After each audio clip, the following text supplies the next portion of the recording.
So now the question is, what will be your weight on the moon? अभी हमने बोला gravity उसकी 1/6 होती है। तो यदि सेम क्वेश्चन ये बच्चा पूछता है कि मैं यदि मून पे चले जाऊं, यदि मेरा मास जो है m kg है ऑन अर्थ पर, तो मेरा मून पर कितना होगा, और मैं क्यों बोलता हूँ 1/6 होगा। Let's calculate. So what is given to us, क्या दिया हुआ है हमको? हमको दिया हुआ है अर्थ का mass. Mass of the earth is 7.36 into 10⁻22 kg। Radius of the earth हमको मालूम नहीं है कितना होता है, हमें पता है ना 6000, कितना 6300 किलोमीटर, या 6300, यहाँ थोड़ा और प्रिसाइज कर दिया, राइट। मास, मून का मास कितना होता है, इतने केजी। अब आपको अर्थ का मास मालूम है, इसका रेडियस ही मालूम है, मून का मास मालूम है, मून का रेडियस यस उसका भी मालूम है, सर्कुलर है तो पता लगा सकता हूँ इसका रेडियस कितना है, कितना। और आपको एक लॉ भी मालूम है। लॉ क्या मालूम है कि यदि मास, दोनों दो ऑब्जेक्ट हैं, उनके मास मालूम है, उनकी रेडियस मालूम है, तो force, the force by by earth on you, और किसी भी बॉडी का, इसका भी जैसे मास मालूम है, तो मुझे मालूम है अर्थ पे इस पे कितना फोर्स लग रहा होगा, that is wait.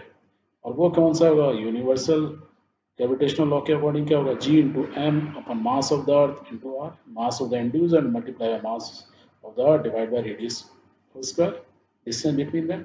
Distance between इसके सेंटर से और अर्थ के सेंटर में क्या होगा, रेडियस ही होगा, radius of the earth equivalent ही है, राइट। सो हम बोल सकते हैं कि वेट, यहाँ से हम मास निकाल सकते हैं। देखो मास कैसे निकालूंगे, ये हो गया the weight, weight on the earth, ये तो बोल रहा हूँ मैं, इसको बोल सकता हूँ weight on the earth is equal to G M. तो मैं इसको, इन सब चीज़ों को साइड में ले जाऊँ तो एम निकलेगा, तो M is equal to, I can write this way. इस इक्वेशन को मैंने मॉडिफाई करके लिख दिया ऐसे, मतलब रीअरेंज कर दिया चीज़ों को, मैं लिख सकता हूँ। तो weight on the earth is equal, और रेडियस का square divide by G into M. Same way में यदि मून होता, तो मैं मून पे यदि ऐसे खड़ा होता, तो एग्जैक्टली सब मेरे को सब कुछ मालूम है, मास भी मालूम है, रेडियस भी मालूम है, तो मैं सेम वे में वेट निकाल सकता था, राइट। या मैं अपना मास निकाल सकता था। तो my mass is equal to on the moon will be same, same formula से। और मुझे मालूम है मेरा मास, अर्थ पे रहूं या मून पे रहूं, वो m kg है, वो पूरी दुनिया में 60 kg है, तो 60 kg रहेगा, इररेस्पेक्टिव मैं इंडिया में हूँ या अमेरिका में हूँ। That means this mass is equal to this mass, I can say that, write it down. या सॉल्व कर लो, देखो जी कट गया, जी कट गया। और निकाल लो, हमको क्या है, वेट ऑन द मून निकालना, यही तो निकाला था वेट ऑन द मून, यहाँ से निकालो weight on the moon, I can write this way. So now everything you know, mass of the earth मालूम है, खुद का वेट मालूम है क्योंकि आपको अपना मास मालूम था, राइट। तो हमने निकाल लिया था, वेट ऑन द अर्थ मालूम है, सब कुछ मालूम है, और मल्टीप्लाई कर दो तो आपको इसकी वैल्यू निकल आएगी। And once you calculate you will find weight on the earth, इन सबको कैलकुलेट करते हैं तो यू विल फाइंड कि whatever is the weight on the earth on the moon it will be 1/6। या उसको कैलकुलेट करोगे तो डब्ल्यू को डब्ल्यू ही रहने दो, और इन सारी वैल्यू को डाल दोगे, जब ये कट पिट के आएंगी तो नीचे 6 रह जाएगा।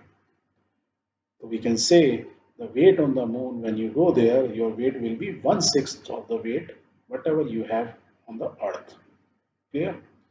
इस सिस्टम को यदि मैं एक सिंपल एग्जांपल के फॉर्म में यूं, suppose your mass is 60 kg, then your weight on earth will be 600, क्योंकि 10 से मल्टीप्लाई कर रहा हूँ कैलकुलेशन के लिए।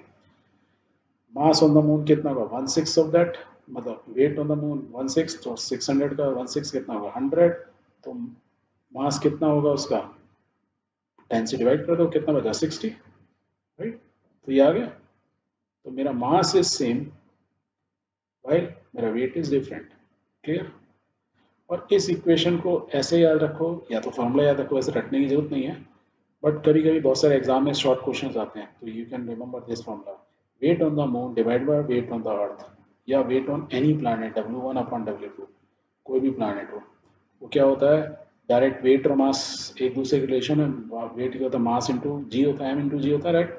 तो ये तो ऊपर दोनों एक ही रहेंगे, जिस भी प्लैनेट में, अर्थ है अर्थ रहेगा, मून है तो मून रहेगा। यदि मार्स पे चलेगा तो मार्स मार्स और अर्थ अर्थ। बस रेडियस जो होगी उसको अपोजिट कर दो और उसका स्क्वायर कर दो, क्योंकि डिस्टेंस का स्क्वायर होता है, बस ऐसे याद रखो, यहाँ डिस्टेंस का स्क्वायर होता है इस फॉर्मूले में। तो ये फॉर्मूला यदि याद है, you can calculate not only weight on the moon, but moon on the weight on the Mars or Jupiter or Saturn or Neptune or anywhere wherever you want, right? Clear? Very good.